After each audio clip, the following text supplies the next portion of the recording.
Emotional immaturity is not always loud. It is not the obvious tantrum, the slamming door, the shouted insult. That is simple childishness, the truly dangerous form of emotional immaturity. Is not loud. It is contagious.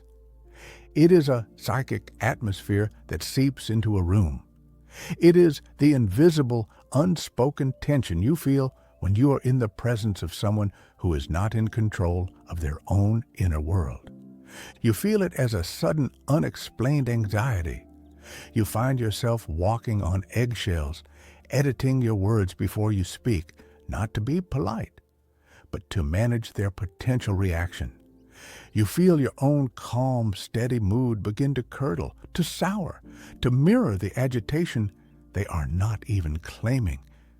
This is the gravitational pull of chaos.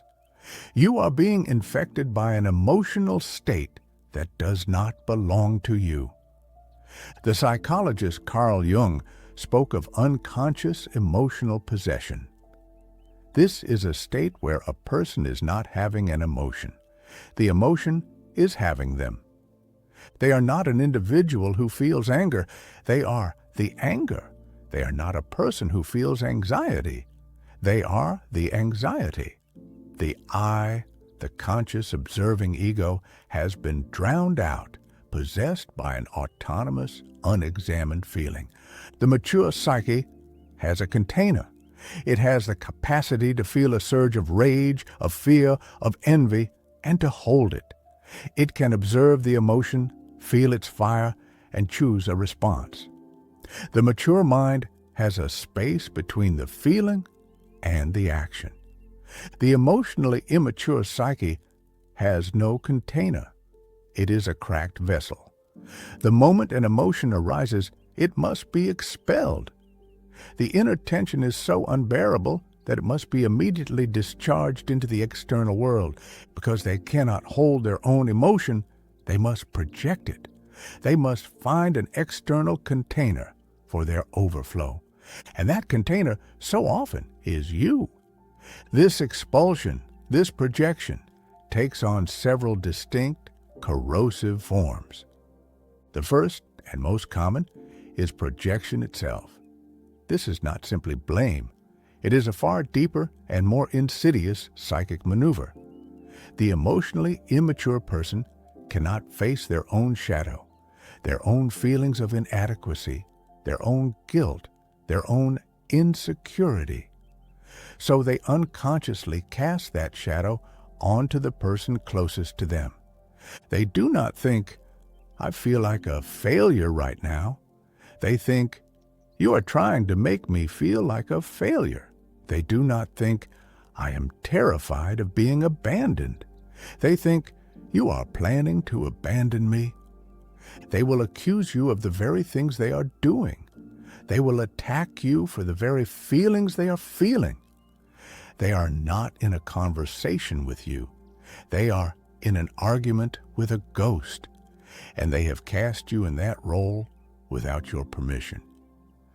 The second mechanism is a total lack of emotional object constancy. This is the inability to hold two opposing feelings at once.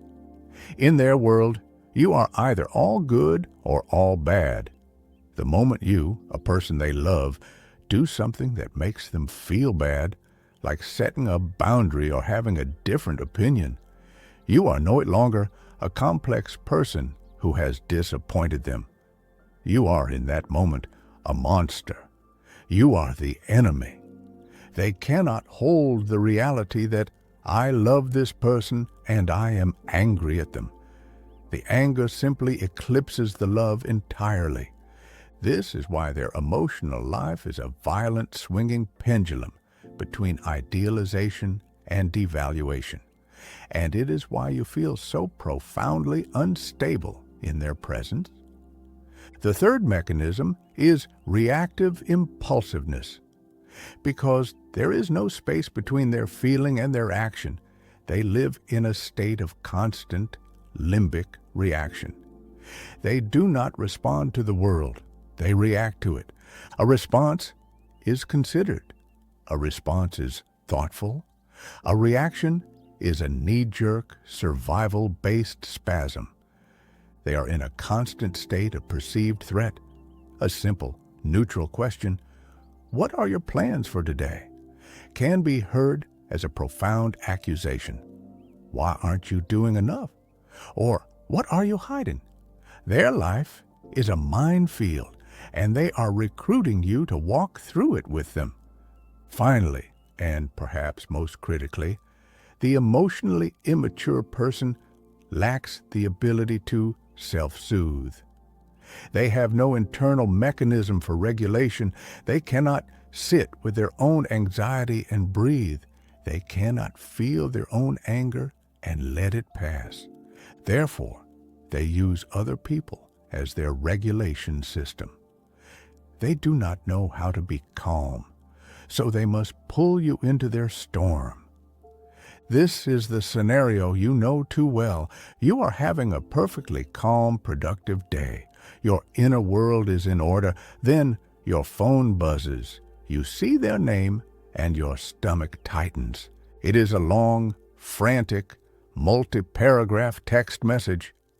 It is about a minor injustice at their work, a perceived slight from a stranger, or most often, a complex drama involving a third party you barely know.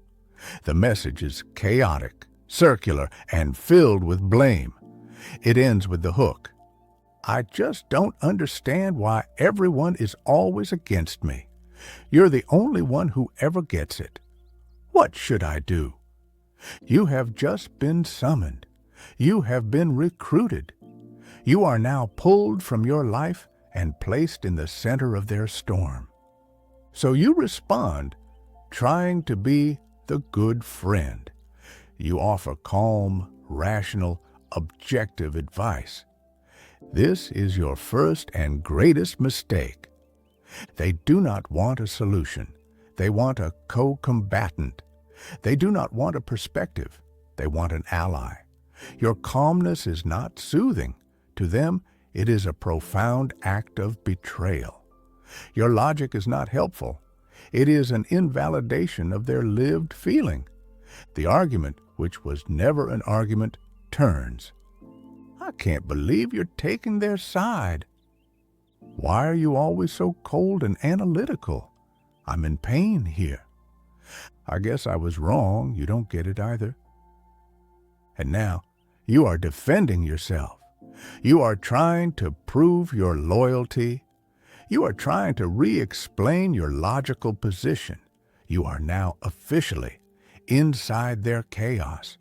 Your nervous system is flooded with adrenaline. Your mind is racing. You are now just as unregulated as they are. You have been successfully pulled in. Their emotional contagion has found its host. This is the pressure. It is the crushing, suffocating feeling of being responsible for someone else's emotional storms. It is a heavy, parasitic weight. You are cast in the role of the stable one, the capable one, the one who can handle it. And because this role is flattering to your ego, you accept it. Perhaps this is a role you learned in childhood. If you were the child of an emotionally immature or volatile parent, you learned that your safety, your physical and emotional survival, depended on your ability to be the adult in the room. You learned to be a psychic barometer, constantly measuring the emotional weather, anticipating the storm, and doing everything in your power to manage it. This pattern is now your prison. You are a fixer by default. You see their chaos, and a deep, compulsive part of you believes it is your duty to enter it, to organize it, to calm it. You have mistaken their dysfunction for your responsibility. This is the source of your exhaustion. It is not just their chaos. It is your compulsion to engage with their chaos. You are burning your own life force to keep their unstable structure from toppling. You are the dam, holding back their ocean, and you are cracking under the strain. You are drowning, and they are the one holding your head under, all while telling you they are the one who needs saving. The great insight, the break in the pattern is this: their chaos is not your calling. Their storm is not yours to fly into. Their emotional fire is not yours to put out. Their unregulated feeling is not your responsibility to regulate. This is not an act of cruelty. It is an act of profound clarity and, in fact, the only true compassion there is. You cannot save them. Your help is not help. It is enablement.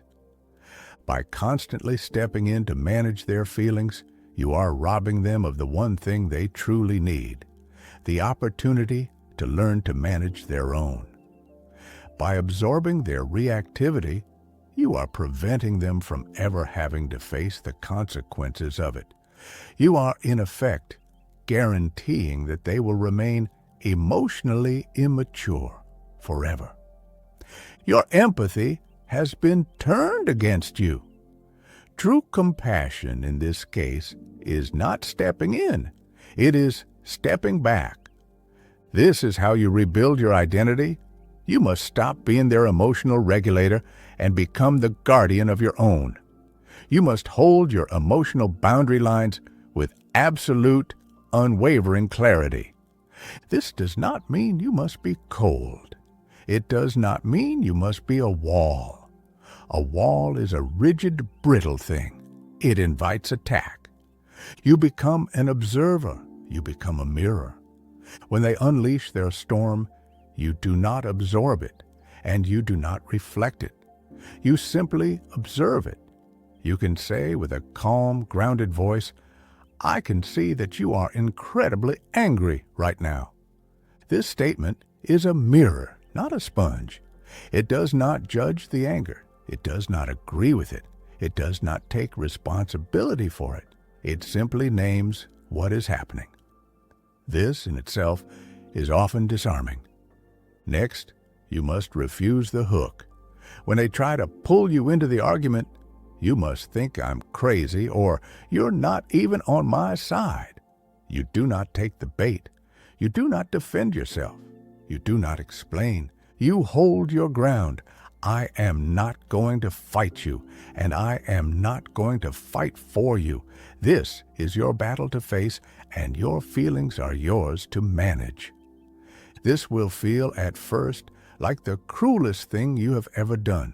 That old, compulsive fixer inside you will scream that you are being selfish, that you are a bad person. This is the old programming. You must have the courage to endure that guilt, knowing that it is the withdrawal symptom of your addiction to their chaos. You must reclaim your energy. You must finally, truly understand that your psychic energy is a finite, precious resource. It is the fuel for your life, your creativity, your peace. You are not obligated to drown in someone else's ocean.